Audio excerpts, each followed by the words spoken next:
निर्भव निर्वैर अकाल मूलत अजूनी सैभं गुर प्रसाद।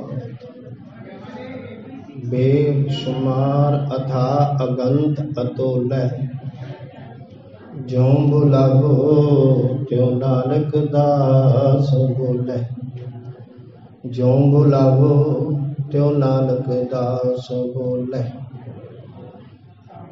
हाजरा हजूर ज़हरा ज़हूर सर्व कला भरपूर चबर तखत छतर दे मालक धन धन साहिब श्री गुरु ग्रंथ साहिब जी की पावन निगी गोदा आनंद मान रहे सत्संगी जनों, आप जी वडभागी। आओ पावन बबाणियां कहानियां पुत सपुत करे दे बाबा अनुसार गुर इतिहास गुरबाणी विचार ਦੀ ਸਾਂਝ ਕਰਨ ਤੋਂ ਪਹਿਲਾਂ ਆਪਣੀ ਸੁਰਤ ਨੂੰ ਇਕਾਗਰ ਚਿੱਤ ਕਰਦਿਆਂ ਗੁਰੂ ਚਰਨਾਂ ਨਾਲ ਜੁੜਦੇ ਹਾਂ। ਗੁਰ ਫਤਿਹ ਦੀ ਸਾਂਝ। ਵਾਹਿਗੁਰੂ ਜੀ ਕਾ ਖਾਲਸਾ ਵਾਹਿਗੁਰੂ ਜੀ ਕੀ ਫਤਿਹ। ਉਪਰੰਤ ਗੁਰੂ ਪਾਤਸ਼ਾਹ ਜੀ ਦੇ ਚਰਨਾਂ 'ਚ ਬੇਨਤੀ ਕਿ ਸੱਚੇ ਪਾਤਸ਼ਾਹ ਨਰੋਲ ਗੁਰਮਤਿ ਅਨੁਸਾਰ ਇਹ ਪਾਵਨ ਵਿਚਾਰਾਂ ਕਰਨ ਦੀ, ਸੁਣਨ ਦੀ, ਸੁਣ ਕੇ ਸਮਝ ਕੇ ਜੀਵਨ ਅੰਦਰ ਢਾਲਣ ਦੀ ਸਦਬੁੱਧੀ ਬਖਸ਼ੋ। ਤੇ ਗੁਰਮੁਖੋ, ਅੱਜ ਦਾ ਦਿਹਾੜਾ ਬੜਾ ਇੱਕ ਅਹਿਮ ਦਿਹਾੜਾ ਹੈ। ਧੰਨ ਧੰਨ ਗੁਰੂ ਨਾਨਕ ਸਾਹਿਬ ਜੀ ਦਾ 10ਵਾਂ ਸਰੂਪ, ਜਿਹਨੂੰ ਆਪਾਂ 10ਵਾਂ ਨਾਨਕ ਕਹਿੰਦੇ ਆ, ਜਿਹਦੇ ਨਾਂ ਦੇ ਨਾਲ ਬੜੇ ਤਖੱਲੁਸ ਲੱਗੇ ਨੇ। ਸਰਬੰਸ ਦਾਨੀ, ਅੰਮ੍ਰਿਤ ਦੇ ਦਾਤੇ, ਦੋ ਜਹਾਨ ਦੇ ਵਾਲੀ ਸਾਹਿਬ ਸ੍ਰੀ ਗੁਰੂ ਗੋਬਿੰਦ ਸਿੰਘ ਜੀ ਮਹਾਰਾਜ, ਜਿਨ੍ਹਾਂ ਦਾ ਅੱਜ ਪ੍ਰਕਾਸ਼ ਪੁਰਬ ਹੈ। ਇਤਿਹਾਸ ਭਾਵੇਂ ਬੜਾ ਲੰਬੇਰਾ ਆ, ਪਰਦਾਸ ਸੰਖੇਪ ਹੀ ਸਾਂਝ ਕਰੇਗਾ। ਜਿਵੇਂ ਗੁਰੂ ਨਾਨਕ ਸਾਹਿਬ ਦੇ ਬਾਰੇ ਜਰਾ ਤਵੱਜੋ ਦੇਣਾ, ਜਿਤਨੇ ਵੀ ਪ੍ਰਾਣੀ ਬੈਠੇ ਆਪਾਂ। ਭਾਈ ਸਾਹਿਬ ਗੁਰਦਾਸ ਜੀ ਕਹਿੰਦੇ ਨੇ ਕਿ ਸਤਿਗੁਰੂ ਨਾਨਕ ਪ੍ਰਗਟਿਆ ਮਿੱਟੀ ਧੁੰਦ ਜਗ ਚਾਨਣ ਹੋਵਾ। ਇਸੇ ਤਰ੍ਹਾਂ ਭਾਈ ਸਾਹਿਬ ਭਾਈ ਗੁਰਦਾਸ ਦੂਸਰੇ ਉਹ ਕਲਗੀਧਰ ਪਾਤਸ਼ਾਹ ਜੀ ਦੇ ਬਾਰੇ ਲਿਖਦੇ ਨੇ, ਵਾਓ ਪ੍ਰਗਟਿਆ ਮਰਦ ਅਗੰਬੜਾ ਵਰਿਆਮ ਅਕੇਲਾ, ਵਾਹੋ ਵਾਹੋ ਗੋਬਿੰਦ ਸਿੰਘ ਆਪੇ ਗੁਰ ਚੇਲਾ। ਗੁਰਮੁਖੋ, ਇਹ ਤਿੰਨ ਚੀਜ਼ਾਂ ਪ੍ਰਗਟ ਹੋਈਆਂ। ਗੁਰੂ ਨਾਨਕ ਸਾਹਿਬ ਜੀ, ਗੁਰੂ ਗੋਬਿੰਦ ਸਿੰਘ ਜੀ ਤੇ ਇੱਕ ਗੁਰੂ ਗ੍ਰੰਥ ਸਾਹਿਬ ਜੀ, ਜਿਹਨੂੰ ਆਪਾਂ ਰੋਜ਼ ਪੜ੍ਹਦੇ ਆ ਨਾ ਦੋਹਰੇ 'ਚ, ਪ੍ਰਗਟ ਗੁਰਾਂ ਕੀ ਦੇ। ਔਰ ਇਹ ਗੱਲ ਕਹੀ ਗਈ ਪਾਤਸ਼ਾਹ ਜੀ ਵੱਲੋਂ, ਕਿਸੇ ਆਮ ਮਨੁੱਖ ਵੱਲੋਂ ਨਹੀਂ, ਕਿ ਸਭ ਸਿੱਖਨ ਕੋ ਹੁਕਮ ਹੈ ਗੁਰੂ ਮਾਨਿਓ ਗ੍ਰੰਥ, ਗੁਰੂ ਗ੍ਰੰਥ ਜੀ ਮਾਨਿਓ ਪ੍ਰਗਟ ਗੁਰਾਂ ਕੀ ਦੇ। ਜੋ ਪ੍ਰਭ को मिलबो चाहे खोज शब्द में ले। ਇਹ ਕਲਗੀਧਰ ਪਾਤਸ਼ਾਹ ਜੀ ਦੇ ਵਚਨ ਨੇ। ਨਾਂਦੇੜ ਦੀ ਧਰਤੀ ਤੇ ਗੁਰੂ ਪਾਤਸ਼ਾਹ ਜੀ ਦਾ ਜਿਹੜਾ ਜਨਮ, ਇਸ ਧਰਤੀ ਤੇ ਆਉਣਾ, ਔਰ ਗੁਰਮੁਖੋ ਇਹ ਸੱਚ ਹੈ। ਆਮ ਮਨੁੱਖਾਂ ਦਾ ਜਿਹੜਾ ਜਨਮ ਹੁੰਦਾ ਆ, ਜਾਂ ਪ੍ਰਾਣੀਆਂ ਦਾ ਕਹਿ ਲਓ, 84 ਲੱਖ ਜੂਨਾਂ ਦੇ ਵਿੱਚੋਂ, ਉਹ ਇੱਕ ਤਰਤੀਬ ਨਾਲ ਹੁੰਦਾ ਆ। ਜਿਵੇਂ ਪੱਥਰ, ਬਨਸਪਤੀ, ਪੰਛੀ, ਜਾਨਵਰ, ਇਹ ਤਰਤੀਬ ਦੇ ਨਾਲ 84 ਚੱਲਦੀ ਆ। ਅਖੀਰ ਮਨੁੱਖ, ਤੇ ਮਨੁੱਖ ਇੱਕ ਐਸੀ ਜੂਨੀ ਆ ਜਿੱਥੇ ਰੱਬ ਦੇ ਮਿਲਣ ਦੀ ਮੁਕੰਮਲ ਆਸ ਹੁੰਦੀ ਆ ਕਿ ਭਈ ਪ੍ਰਾਪਤ ਮਾਨੁਖ ਦੇ ਹੁਰੀਆ, ਗੋਬਿੰਦ ਮਿਲਨ ਕੀ ਇਹ ਤੇਰੀ ਬਰੀਆ। ਇਹ ਆ ਪ੍ਰਕਿਰਤੀ ਦਾ ਨੇਮ, ਨਿਜ਼ਮ। तरतीब दे नाल चलना। लेकिन प्रगट विरलियां शख्सियतां हुंदियां ने, जिवें गुरु नानक साहब आप निरंकार सन, कलगीधर पातशाह जी आप निरंकार सन। जन्म लेना ते प्रगट होने च बहुत फर्क है, बहुत फर्क है। इसे ढंग दे नाल गुरु ग्रंथ साहब वाहो वाहो बाणी निरंकार है, ये गुरु ग्रंथ साहब प्रगट होए ने। ते कलगीधर पातशाह जी दी संखेप जी विचार, इन्हां दा जीवन बड़ा लंबेरा आ। जीवन काल जे आपां गिणती मिणती करिए बहुत ही घट आ, 42 कुछ साल दी उम्र।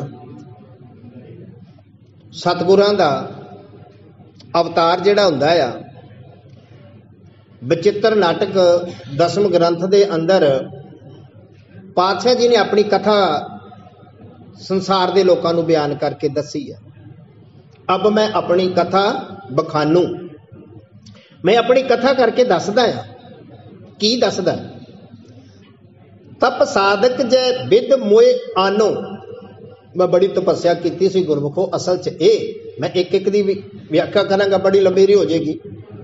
मैं बड़ी तपस्या की, पर सच्ची गल ये आ कि तपस्या तो मैं की ते नाल दे नाल मेरे माता पिता ने बड़ी घोर तपस्या मेरे तो भी ज्यादा की। की कहन लगे कि तात मात मुर अलख अराधा बहु विद जोग साधना साधा।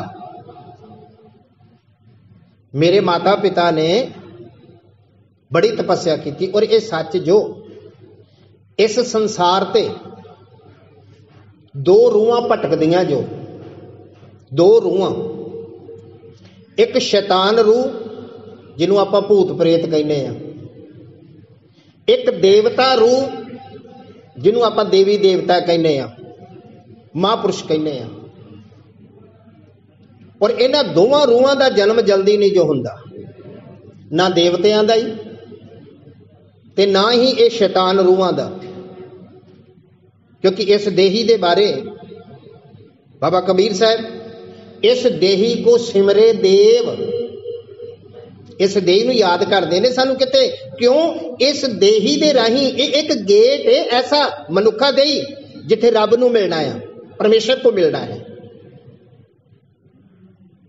ते मेरे माता पिता ने, और इस सच मैं फिर गल कह दूंगा, गंदियां रूहां दा जिहड़ा जन्म हुंदा है ना, माफ करना, जितना चिर गंदी रूह ओ शैतान रूह दा जन्म है, चंडाल मां ना मिले, चंडाल पिता ना मिले, उन्ना चिर ओ शैतान रूहां दा भी जन्म नहीं होंदा, वो भटकदियां ने।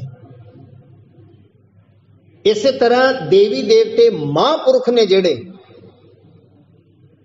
एक गुरमुख मां, एक गुरमुख पिता, और इत्थे तां जे किते सतगुरु दी मां ते पिता दी गल करिए ना, त्यागी ते बैरागी जिन्हां ने इतिहास के मुताबक घोर तपस्या की, इतिहास के वर्के कहते ने कुछ कि 26 कुछ साल है, अगा पिछा बनता। वैसे बाबे बकाले बहुत तपस्या की, त्याग दी मूर्ति ने। इन्हां दा पहला नाम ही त्याग सी, ते जलंधर दी जंग विच जदों जोर विखाए ते हरगोबिंद साहब जी ने त्याग मल तो तेग बहादुर ना रखिया सी। बोलो सतनाम वाहिगुरू। वो बंदगी वाले ने, नानक दी 9वीं जोत ने। ते जे इधर मां गुजरी वाल वेखिए, सतगुरां दी मां, वो भी बड़ी तपस्या। जिथे जिथे उन्हां दा पति आ, उन्हां दा गुरु भी आ, ते दोनों ने बहुत तपस्या की। जिदे बारे आप सतगुरु जी कह रहे ने ये गल कि तात मात मोए अरख अलादा बहु विद जोग साधना साधा। बड़ियां तपस्यावां कीतियां। और सतगुरु का जन्म भी बड़े चिर बाद होया सी। सतगुरु के विआह तो बाद गुरु तेग बहादुर माता गुजरी दी शादी तो बाद बहुत चिर बाद सतगुरु गुरु गोबिंद सिंह जी प्रगट हुंदे ने। जदों पंजाब तो चल पे सी गुरु तेग बहादुर साहब जी आसाम दी फेरी वाल जाण वास्ते, ते रस्ते दे विच गुजरदियां होइयां संसार नूं संदेश देंदियां होइयां ते इलाहाबाद आउंदे ने।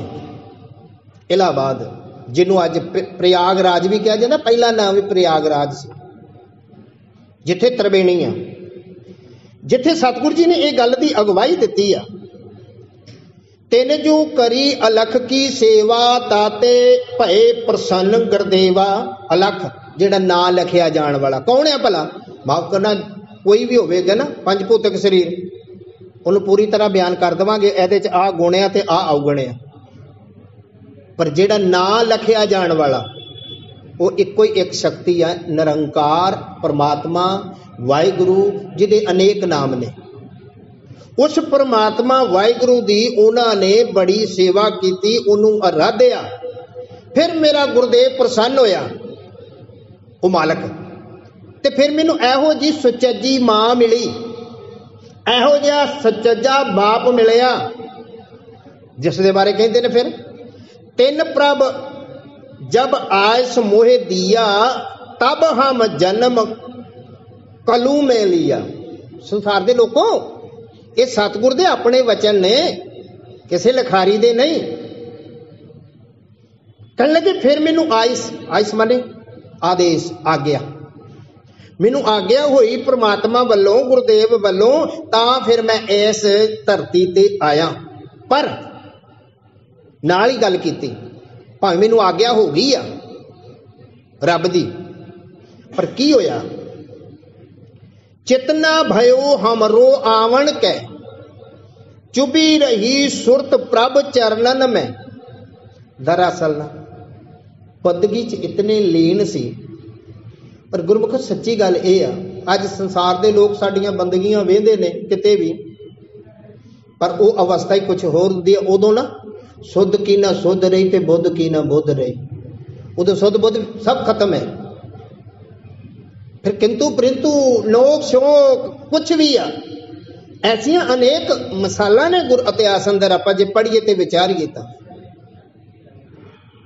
फिर वो समा समा नहीं रहिंदा, शरीर शरीर नहीं रहिंदी, भुख भुख नहीं रहिंदी, क्योंकि सुध बुद्धि बिसर गई, भुल जाती है।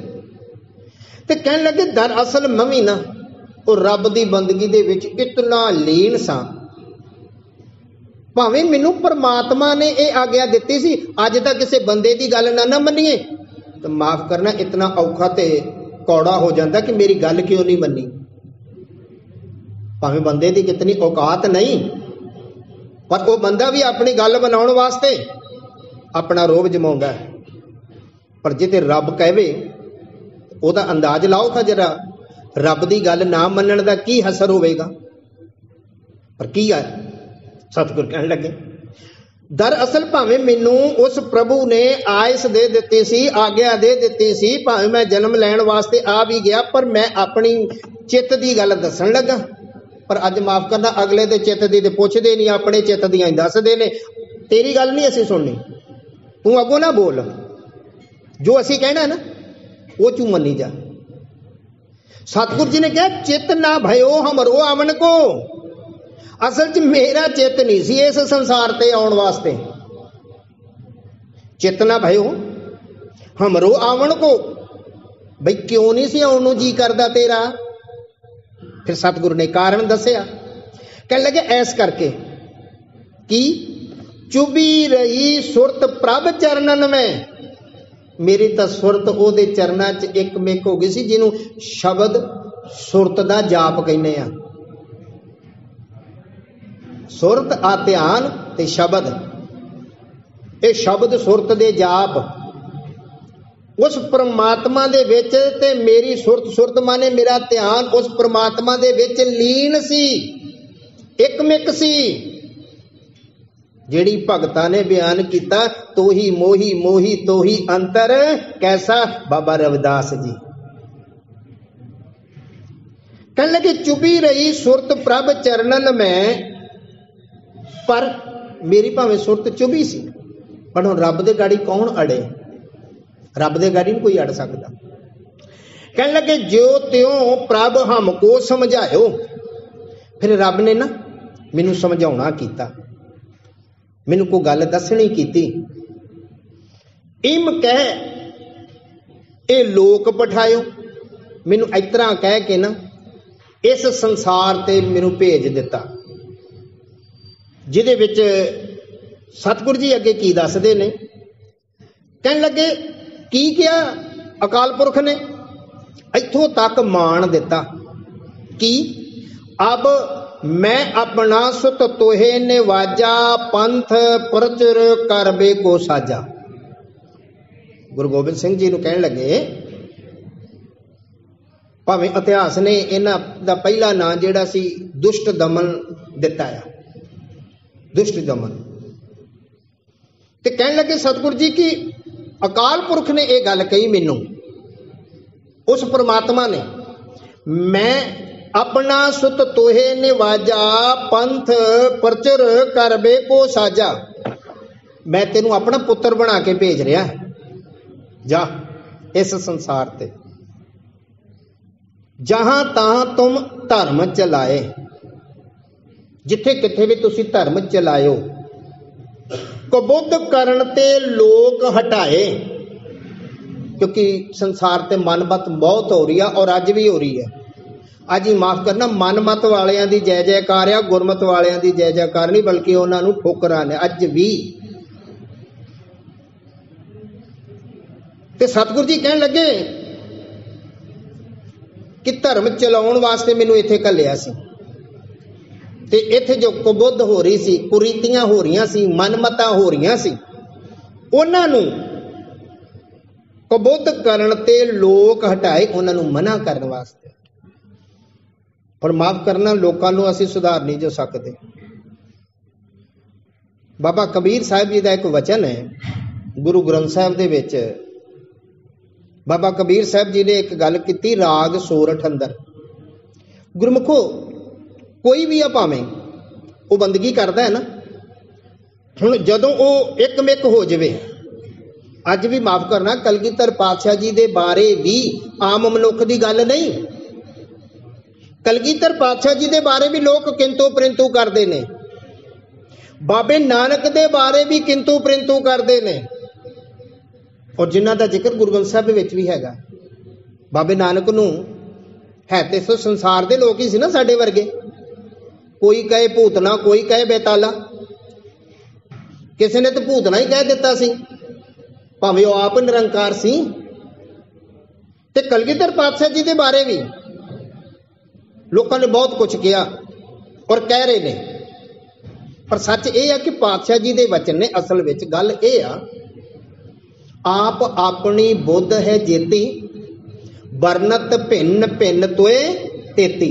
हुण माफ करना, सुखमनी साहिब जी आपां पढ़दे हैं कि जैसी मत तैसा प्रकाश। हुण जिस नूं जिन्नी क अकल होवेगी उन्नी क तां गल करेगा, भावें मेरे वर्गा, भावें अकल घट आ, पर अपनी गल मनाउण नूं तैयार आ, अगले दी गल मन्नण नूं तैयार नहीं गा। ते लोकां दा की कहोगे? ते बाबा कबीर साहब जी ने जिहड़ी गल कही,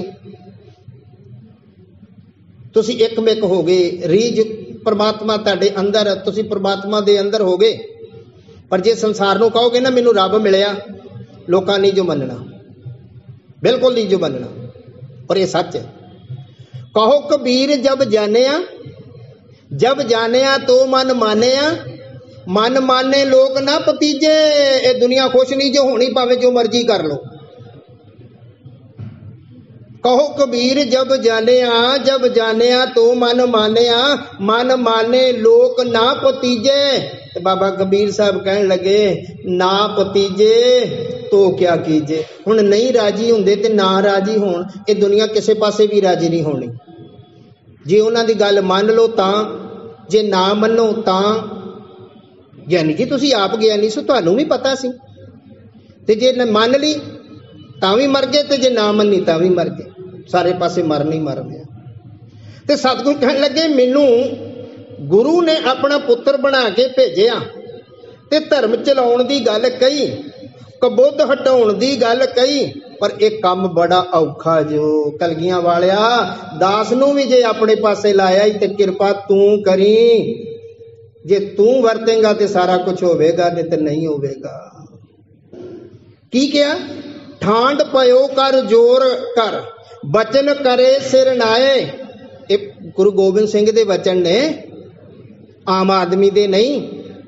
कहने लगे मैं गोडे पैर ते खलो गया, ਠਾਂਡ पयो कर जोर कर, मैं हाथ जोड़ ले परमात्मा दे गाड़ी। ਠਾਂਡ पयो मैं जोर कर बचन करा सिर नाए, सिर नीवा करके वचन कीता। की वचन कीता पातशाह जी ने? सतगुरु पंथ चले तब जगत में, जब तुम हो सहाय। ए मेरा मालका, ये पंथ ता ही चलेगा जे तू मदद करेगा। ते दासिया दाते अज तेरे जन्म दिन ते अवतार गुरपुरब ते दास दी भी बेनती हो, तेरी ये गुरमत दसन दा बल भी तू देना ही, ता ही दस सकदा, नहीं ते नहीं दस सकदा। बोलो वाह। ठंड पयो मैं जोर कर बचन करा सिर नाए, पंथ चले तब जगत में, जब तुम होत सहाय। अखीर दे विच आप जी दे नाल कलगीधर पातशाह जी दी मुख जीवनी। पातशाह जी दा जन्म पटना साहिब, जिन्हों पाटली पुत्र भी कहा गया, जिहड़ा अज साडा तखत है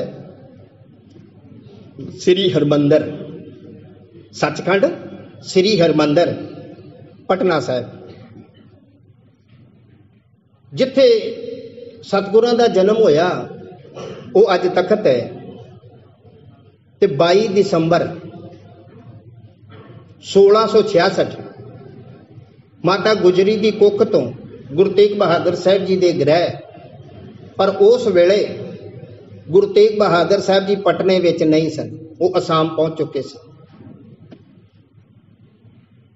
प्रचार दौरे पे।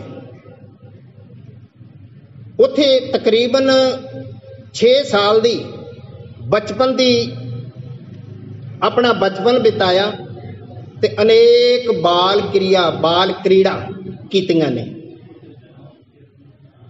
जिवें मुख रूप दे विच राजा फतेह चंद मैनी का जिक्र आउंदा, और ये तो पहला मैं एक शरदा की गल कह देवां। शरदा हुण माफ करना, जिन्हों वेखण की जांच आ जाए ना, उन्होंने सारियां चों रब दिखेगा, ते जिन्हों वेखण की जांच नहीं, जिहदी अख ही काम नहीं करती, उन्होंने अपने आप चों भी नहीं दिखेगा। दूजे तो वेखना बड़ी दूर की गल आ। बोलिया रब ते इथों वख नहीं, तेरे को देखण वाली अख नहीं, तेरा भी कसूर नहीं, तेरे को वेखण वाला नूर नहीं।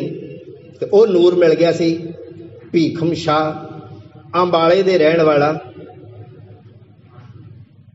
वो भीखम शाह अज जदों नमाज पढ़ रहा, मुसलमान वीर पीर आ, भीखम शाह पीर है मुसलमानों च बड़ा वड्डा एक, जिवें आपां संत महापुरुष ज्ञानी कहने आ, वो अल्लाह की बंदगी करने वाला, क्योंकि उन्हां दी मान्यता आ उन्हां दे धर्म मुताबक कि पश्चिम दिशा च अल्लाह का घर है, खुदा का घर है, मक्का आ काबा आ, तो वो मक्का काबा वाल मुंह करके अज भी नमाज पढ़ते हैं। ते हर रोज नमाज पढ़ते सी पश्चिम वाल भीखम शाह जी। अज अमृत वेले की जदों नमाज पढ़ी आ, उन्होंने चढ़ते नूं मुंह कर लिया। हुण माफ करना, अज भी किते गुरमत की सच्ची गल कहोगे ना, ज्ञानी जी तुहानूं पता नहीं, आ ते इतरा है ही नहीं सी, साडे ते इतरा हुंदा ही नहींगा, इत्थे इतरा ही हुंदा आया।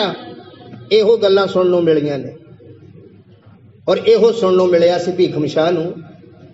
भीखम शाह जी अज की गल हो गई जो किते कुछ तबीयत ठीक है तुहाडी, दिमाग 'च फर्क तो नहीं पै गया कि तुसी खुदा दे घर नूं छड्ड के ते चढ़दे नूं मूंह करके ते नमाज पढ़ रहे जो? अंदर दी गल कोई नहीं जो सुनदा, कोई नहीं सुनदा। भीखम शाह कहंदा नमाज किदे गाड़ी पढ़दी आ? कहंदे अल्लाह। कहंदे फिर अज अल्लाह दा ही नूर आ गया, जो बोलो वाह। अज चढ़दे ची अल्लाह दा नूर आ गया। होर गुस्सा चढ़ गया सुनने वाले नूं। सच्चाई नूं सुणदे बड़ा औखा हुंदा काम। कहने लगे अल्लाह दा नूर किवें, की कह रहे जो? कहंदा आओ तुहानूं फिर विश्वास दवाईए। भीखम शाह जी आउंदे ने अंबाले तो चढ़ के, चलदियां चलदियां पटना साहिब पहुंचदे ते आण के बेनती करते ने कि मैनू अल्लाह दे नूर दे दर्शन करवा दो। और अजे ना 5-7 दिन दे सी। गोबिंद राय जी बचपन का नाम इन्हां दा गोबिंद राय सी। अगे चल के 1699 दी विसाखी ते जिथे सिंघां दे नाम दे नाल सिंह ते कोर शब्द दिता सतगुरां ने, उथे भी अपने नाम दे नाल सिंह शब्द लाया सी, गुरु गोबिंद सिंह। पहला गोबिंद राय सी। बाला प्रीतम भी कहा गया इन्हों बचपन के नाम ने। ते मां कृपाल चंद जी सी नाल उथे। उन्हां दर्शन कराउण तो पहला ते मना किया, क्योंकि पहला पिता दर्शन करे, पिता वेखे तां ते एक गैर एक भावना आ। हालांकि उन्होंने कोई ईरखा दे नाल नहीं कि गैर नूं आपां क्यों विखाउणा, पर उन्होंने भी ना अपना प्रेम जितलाया सी। जेड़ी गल कलगीधर पातशाह जी ने अगे चल के कह दी सी कि साच कहूं सुन लियो सभे जिन प्रेम कियो तिन ही प्रभ पायो। उन्हां प्रेम दे विच इथों तक मामा कृपाल चंद जी ने बहुत टाल मटोल की कि ना दर्शन दईए भीखम शाह तो, पर वो कहने लगे कि मैं अन्न जल ही उन्ना चर ग्रहण नहीं करना जिन्ना चर मैं अपने बाला प्रीतम दे दर्शन ना कर लवां। फिर दर्शन करवाए। 2 कुजियां हाथ च लईयां। ये इतिहास कह रहा, एक सज्जे हाथ एक खब्बे हाथ। इतिहास ने यह भी कह दिता एक च दुध सी एक च पानी सी। मन दे अंदर एक मन्नत मान ली सी कि ये हिंदू दा साथी होवेगा या मुसलमाना दा साथी होवेगा। जे ते दुध वाली सज्जे हाथ ते हाथ रखेगा अपना, असी समझावांगे हिंदुआं दा आ, ते जे ये खब्बे ते रखेगा बच्चा, असी समझांगे ये मुसलमाना दा आ। ते कलगीधर पातशाह जी की गल कही जाती है ना, वो जिथे हिंदुआं की रखिया करन वास्ते पिता तोर सकते ने, उथे गनी खां ते नबी खां दे मोढियां ते बैठ के उच दा पीर भी बन सकते हैं। उच दा पीर भी बने ने। ते दोवां कुजियां ते हथ रख के ये दस दिता और ये संदेश दे दिता, केवल हिंदुस्तान नो नहीं पूरे वर्ल्ड नो, दुनिया नो अमृत बाणी पढ़ियो कि मानस की जात सब एके पहचानबो। मनुख की सारी जात इको ही आ।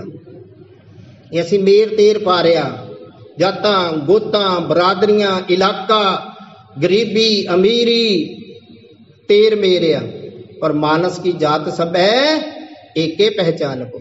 तां ये संदेश दिता सी।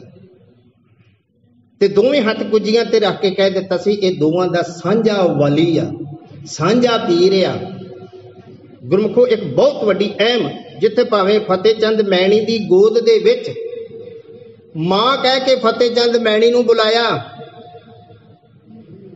जिथे गंगा दे विच मोह नूं दूर करके अपने कंगन सुटे। तो मैं अखीर एक गल कह के समाप्ति करा, समा नहीं इजाजत दे रहा सतगुर दे इतिहास का। जिथे कलगीधर पातशाह जी दे बच्चे औरंगजेब ने कतल करवाए ने, शहीद करवाए ने, उथे कलगीधर पातशाह जी दा जिगरा बहादुर शाह नूं दिल्ली विच आप ताजपोशी दित्ती है। बुलवाए ऐसा मेरा कलगीधर पातशाह। अल्लाह यार खान ने ताइयों कहा सी इंसाफ करे जहां, अगर इंसाफ करे जहां कि गुरु गोबिंद का सानी नहीं है। वाकई उसने इथों तक कह दिता, अल्लाह की कसम गुरु नानक की सौगंध, जितनी भी तारीफ करूं गुरु गोबिंद की कम। जितनी तारीफ हो जाए उन्नी घट है। सो इतनी बेनती प्रवान, गलतियां भुलां दी खिमा, क्योंकि ये सच है। ये मेरी निम्रता भी नहीं ते मेरा हंकार भी नहीं। सच गुरु का इतिहास का अंत नहीं गा, मेरे सुवासां का अंत है। और ये सच है, क्योंकि तेरे कवन कवन गुण कह कह गावां, तू साहिब गुणी निधाना, तुमरी महिमा वरण ना साकूं, तू ठाकुर ऊच भगवाना। बहुत कौतक किते मेरे कलगियां वाले, अज भी याद करके वेखिए दिलों। सच कहूं सुन लियो सब है, जिन प्रेम कियो ते नहीं प्रभ पायो, उन्होंने दर्शन हुंदे ने। इतनी बेनती प्रवान, गलतियां भुलां दी खिमा, गुर फतेह दी सांझ। वाहिगुरु जी का खालसा, वाहिगुरु जी की